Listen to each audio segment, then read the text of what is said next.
Gunther, Ilja, Dragunov, Jey Uso and Drew McIntyre were shown coming to Raw at the start of Raw. I got that wrong, but actually, Drew's feed was live because WWE loves to do these production things. He walked straight to the ring and it got me. I was like, so cool. And I realized it's not really, it's just a single camera shot.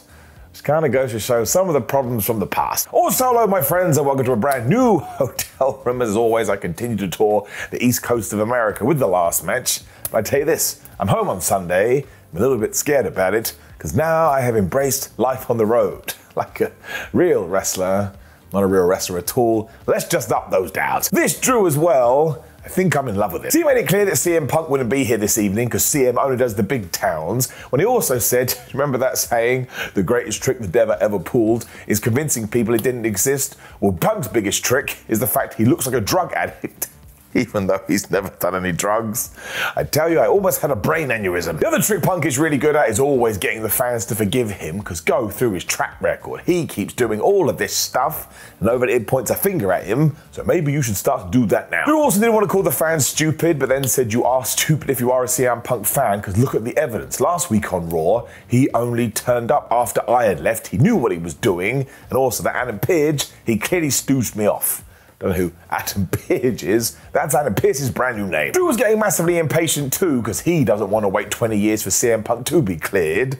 So it's time to start clearing up other messes when he mentioned the name Jey Uso. Uh-oh. Of course he is mad because he feels like Jey stole his King of the Ring spot last week, which isn't true, when he also started to threaten Damian Priest.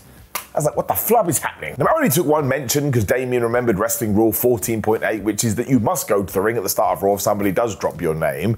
He was like CM Punk and everybody else doesn't like Drew.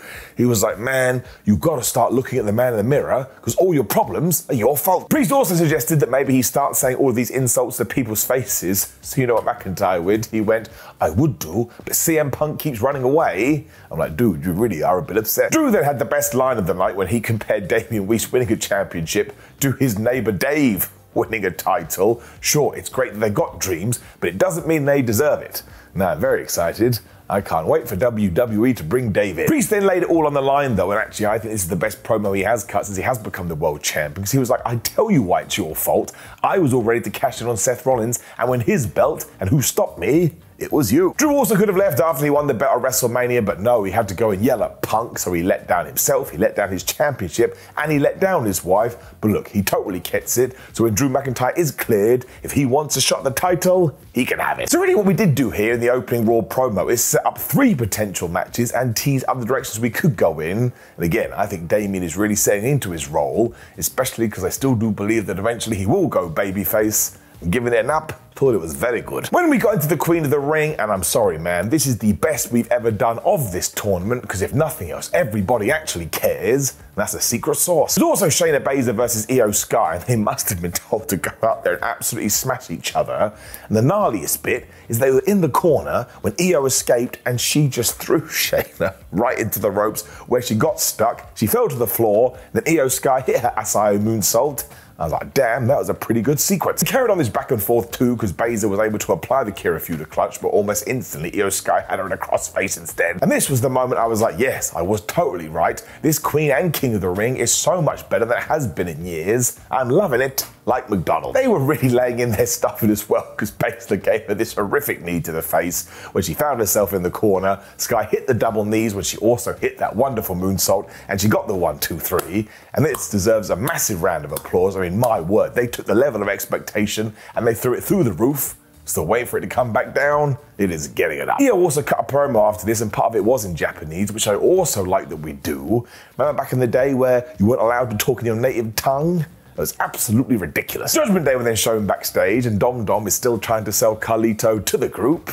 I don't think it's going to work. Carlito himself had an idea here too, because he was like, listen, you don't have Rhea Ripley right now. Dominic is injured, so I can be your extra guy. And the best part is that Dominic has now grown the most ridiculous moustache, and Carlito has quite clearly shaven his off. So I was laughing at this. Make them a tag team and give them the title. This is when Damian was like, listen man, if you want to hang out and do stuff with the boys, you totally can. But when it comes to me, I don't like you because I don't trust you. Because again, don't forget what happened at last year's Backlash. Carlito then basically said, I know essentially one day we will be teammates. And and I can see what's going to happen here. Damian Priest is going to become a nice guy. He is going to let him in the door, meaning Carlito is going to be the guy to pull it all apart.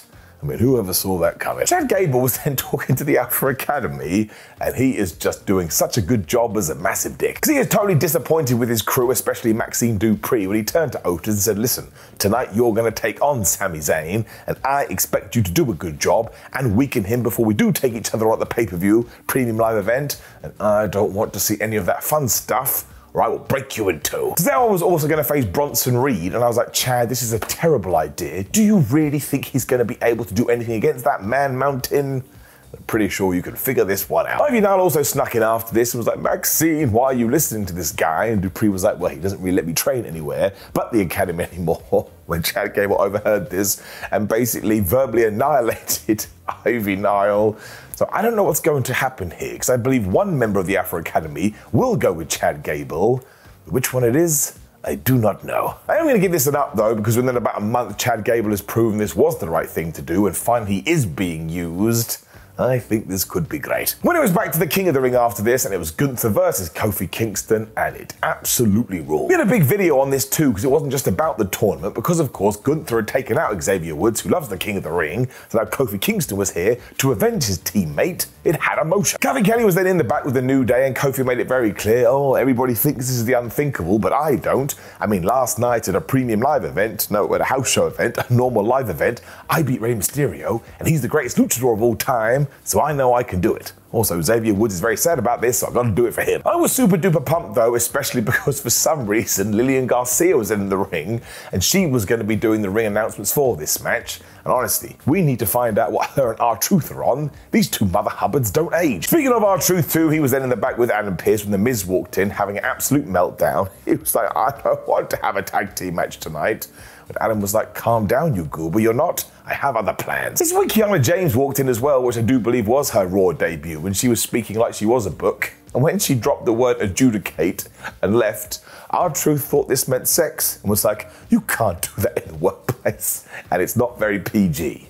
You have no idea how much I love this man. It was also quite the 182, because then we did get into Gunther versus Kofi Kingston. And again, like the theme of this show, I'm pretty sure they were just trying to kill each other. I mean, Kingston was so mad he didn't even wait for the bell to ring, and he dove on the ring general, and then he went after his knees. Because quite clearly, if you come from the Kingston family, you take an eye for an eye, literally. It's also brilliant though, because of course he tried to kill your friend, so why would you do a lockup? And he also grabbed Gunther's foot, and he whammed it over Rita the ring post, so all of a sudden you were like, oh my gosh, he is wounded, maybe he's going to lose. I mean, he never was going to, but I appreciated the effort. He soon went for trouble in paradise, but that's when Gunther got into this and he tried to hit a German suplex.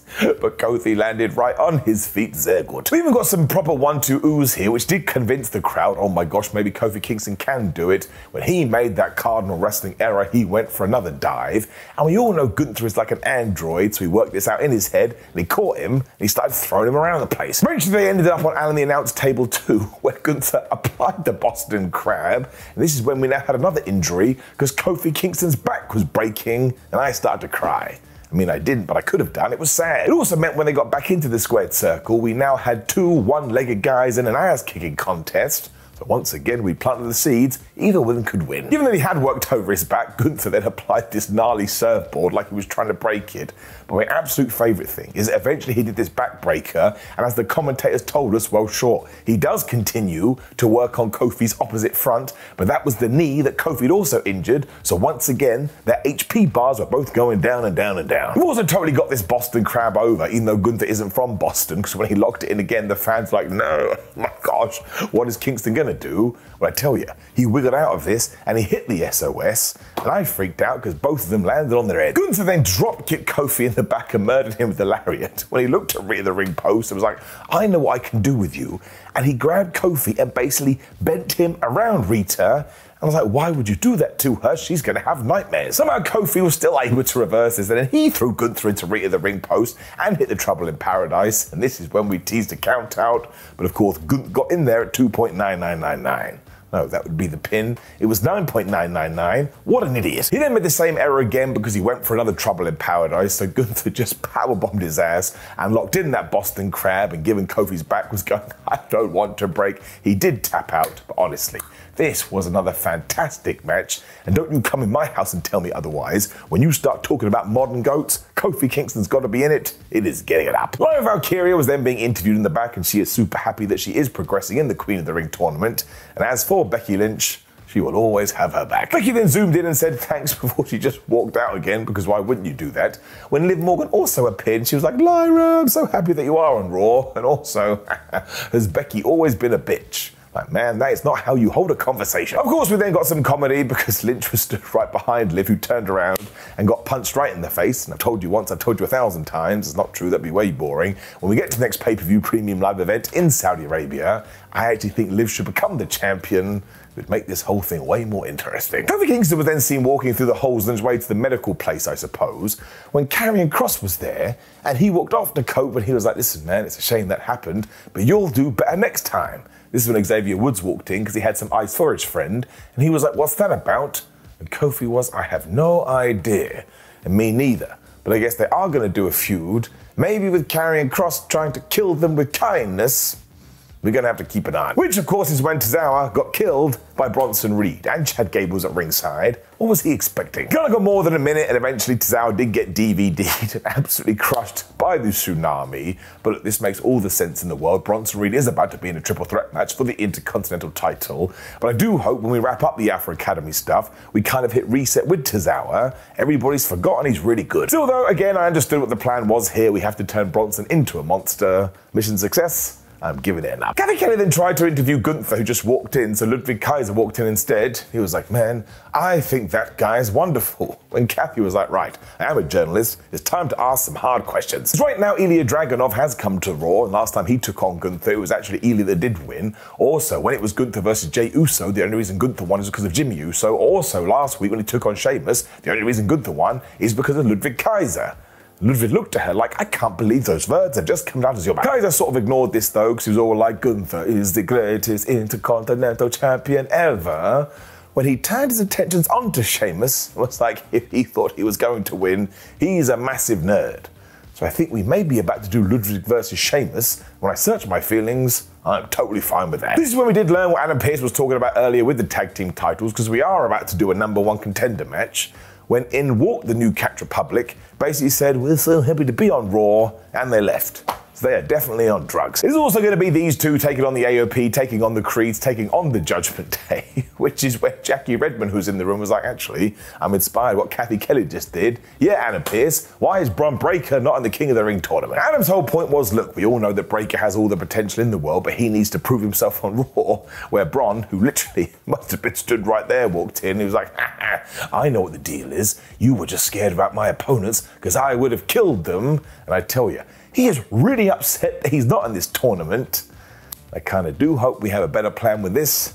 We wait and see. I'm going to throw it down in there though, because when we did announce the #1 contender participants, I was a bit like, man, we need to do more with these tag teams. I mean, how the flop are the Creeds getting another shot? They always lose. The Judgment Day was also going to be Finn Balor and JD McDonough.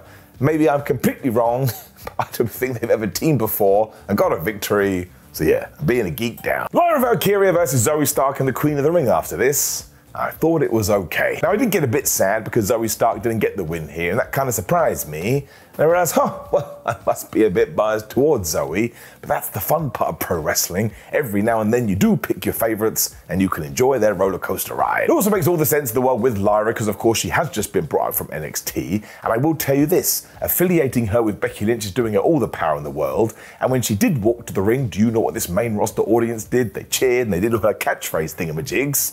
It's working. I will say I do think it suffered a little bit because once again, the level of matches in this episode of Raw was so damn high that if we had done this on a different show, it probably would have felt better, but it was still good, it was still okay, and I would still suggest you watch it. It's a fun old time. Lyra spiked Zoey with a DDT as well, so Stark was like, okay, fine, well, I'm going to come back with a reverse suplex, when Valkyria was like, well, I'm going to kick you right in the face. It was wrestling tennis. All of a sudden, Stark saw the opportunity to hit the Z360 though, but Lyra was like, actually, I'm going to hit you with the Nightwing instead. I'm very sad, and she got the 1, 2, 3. This probably went about 8 minutes, but again, it was fine. And if Lyra Valkyria does go all the way to the finals, that's only going to build her star power, which should be the point up. We then got another promo video reminding you that the main event is Jey Uso versus Ilja Dragunov. Once again, the big takeaway is the king of the ring is really important, and that's what we have to do, because here I stand in the middle of May, and I think it's the greatest thing ever. I mean, I'm an idiot and it's not, but still. We also had Jey Uso cut a promo, so it tied into all of this, because he promised he will beat Ilja. When Sami Zayn was having a match on Raw, I was like, oh, I didn't know that was coming. That made me a massive idiot, because of course it was the Otis match, and this was announced early, and man, we were getting into some narrative. Because of course, as soon as Otis got going, he wanted to give Sami Zayn the caterpillar, when Chad Gable, who was out here, said, nope, you're not allowed to do that. But given that he wasn't getting cheered, he couldn't help himself, and he did hit it, but that meant he got into a row with Chad, when he turned around, and Sami Zayn hit him with the haluva kick, and he pinned him for the 1, 2, 3. So that's right, the Intercontinental Champion kind of played third fiddle here, but I secretly liked it because, again, we're telling bigger story. People went absolutely crazy after this until Zayn came back and suplexed him, but when Chad was leaving and he saw Otis, he slapped him right around the face. Now, of course, we're teasing that Otis may go babyface here, but I think he may be the one to stick with Chad and become like angry, really serious Otis. I don't think I mind that either. I really do enjoy the story we are telling here, and again, every single person in the Alpha Academy can benefit if we do it right. Sami Zayn is going to go on to be a great Intercontinental Champion because Sami Zayn is great. Braun Strowman was then in the back, and he found the Creed and Ivy now and just went, I think you're really great. It was a bit like, well, I think you're a bit weird. This is when JD McDonough found Braun. He was like, I didn't appreciate what you did to me when you did come back, so consider this a warning, and don't forget that the Judgment Day runs Raw. Braun basically went, I don't care about you, stupid McDonut. He's going to eat him alive. Which brought us on to Becky Lynch versus Dakota Kai. Just going to tell you this, it made me a bit of a sad panda. Because we really did have Dakota kick Becky's ass here for a while, including that new stomp thing she does, which crushes people's faces. And you can see what Lynch is doing. She just wants to work with everybody and try and raise everybody's profile. And I, for one, appreciate it. Eventually, Kai did just absolutely level her with a punch when Becky came off the second rope with that leg drop for the 1-2.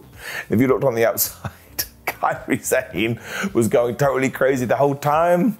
She made me laugh. The only reason I am zooming through this though is because there's no point in me wasting your time, because as soon as Becky Lynch did lock on the disarmer, Damage Control ran in there and they caused the DQ. And I was like, Adam Piss, why do you keep letting Damage Control come to ringside? You must know this is going to happen. It was all done so Lyra Valkyria could make the save, because of course she's now into it with Damage Control as well. But after they had shooed them away, Liv Morgan appeared. She punched Becky Lynch right in the face. So once again, when it comes to the stories, we are crossing those streams. Now, if I was Becky Lynch, I'd be like, Lyra, why didn't you just come out with me? You probably knew what Damage Control were going to do, but we're going to do that thing that we always do, which is I'm going to give it up for the match, because I actually thought it was okay. But this finish just irked me, because sometimes I want to see winners, and sometimes I want to see losers. Now, credit to WWE, they do these kind of shenanigans far less, but I can't help how I feel. Down. Ilja was then being interviewed after this. No idea what he was talking about. Well, he wants to make sure that he does make an impact on Raw, because he's not just happy to be here, and he wants to become the Tsar of the ring. It's like, damn it, it's King. He is going to defeat Jey Uso later though, so one of them is lying. And this is the point I was like, man, I don't think you're going to get cheered out there.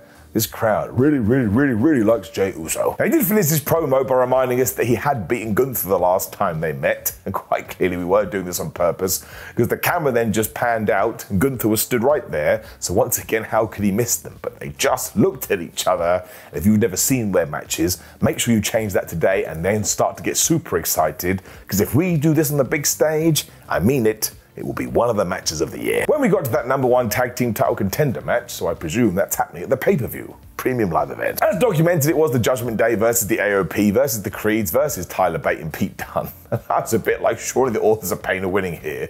Because when they came to the ring, the commentators were like, oh my gosh, the Authors of Pain, they're so big, they're so great, they've won all these titles. Now in hindsight, we knew they were saying this just to protect them, but I was like, man, why don't you just make out with them already? They also had all these guys around to begin with, including grabbing JT McDonough and chucking him over the top rope into the pack.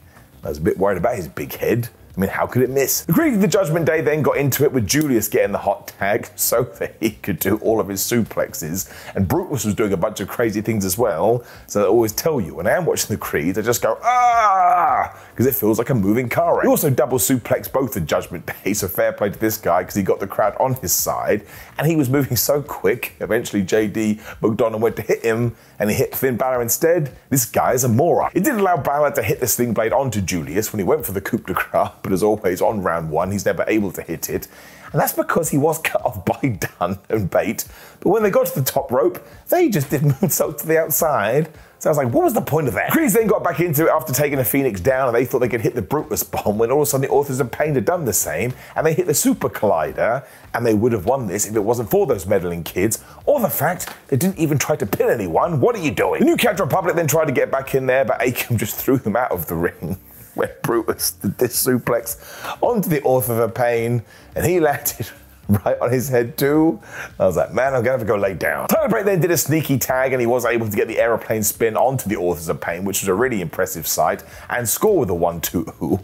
But this is when we were getting a bunch of near falls, and the last 5 minutes of this was great. Donovan then broke up the Birminghammer, which means that Pete Dunne and Tyler Bate were going to win. When Tyler did another dive, it's a bit like, Bate, come over here, stop doing this, you keep moving away from the ring. Peter was so mad about all this too, he was going to finish Finn Balor off on the announce table when, of course, who came out to stop all this? It was Carlito. He is proving his worth to the Judgment Day. He also allowed Finn Balor to go back to the top rope where he did hit the double stomp to get the 1-2-3. So once again, I thought this was so damn good because it was so entertaining, and the fact we did this, which was about to tie into a backstage thing, I had no problem with it. Also, maybe it means that Judgment Day are going to win the tag team titles back. I suppose we have to watch this space, but up, once again, very, very good. Ricochet then found Ilja Dragunov backstage and said, listen, I know you beat me last week, but good luck tonight.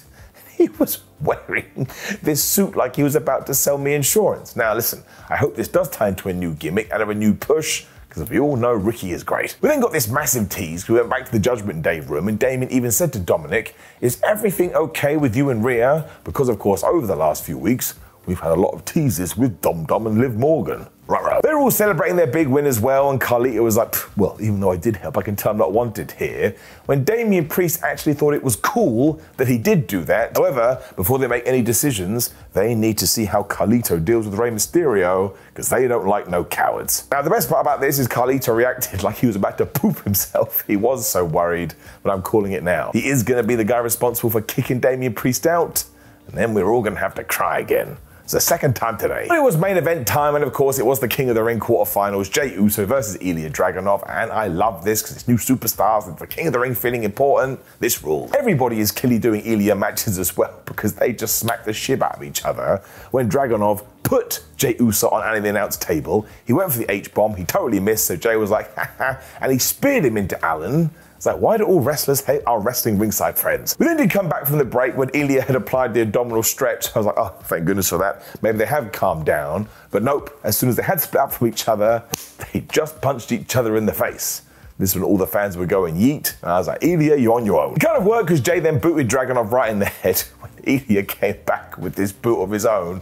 And I'm sorry, if you told me that he tried to kill Jey Uso, I'd believe you. That was stiff. Dragunov then started to shake because he is a weird guy when he started busting out all of these German suplexes and also hit the Constantine special for a 1-2. Now at this juncture, if you had walked into my house and said, Simon, do you bet your life on the fact that Ilja Dragunov is going to win? I'd have been like, no, why the hell would I do that? That'd be really stupid. I don't want to die because of wrestling. Dragunov did keep wrecking this guy though and even hit another H-bomb for a 1-2. But when he was going for what I think was the torpedo in Moscow, Jey Uso hit him with a spear. That made me pop. He vaulted to the top rope. I don't know how he got there so quickly. He hit the Uso splash and he got the 1-2-3. Now look, I can't get mad about this. So he did do that. I went, yes. So clearly, Jey Uso is another of my favorites, but I get it as a conversation to have. Ilja Dragunov just lost on like his second week. The truth of the matter though is that it doesn't matter. It goes back to what I just said. Sometimes people win and sometimes people lose. That's what makes sports so great, especially when you got a tournament. And Gunther came out after this and he looked at Jey Uso and Jey Uso looked at him because they are in the semi-finals. And because when you do stare at someone in wrestling, it's super duper serious. So this feels like a brand new match to me, even though it's not because they have fought before. And of course we can tie into that. And maybe Jey Uso is going to win. I don't know. But yes, I felt all of this was excellent and it kept me on my tipsy toes. This is why I don't want shenanigans all the time.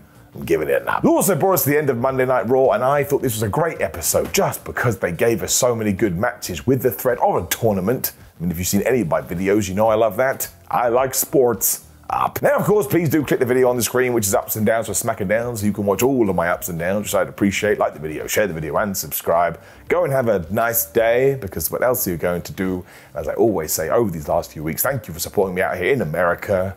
we are into the last week, which is very, very scary. I've been way too loud given I am in a hotel at 11:43. Whoops, goodbye.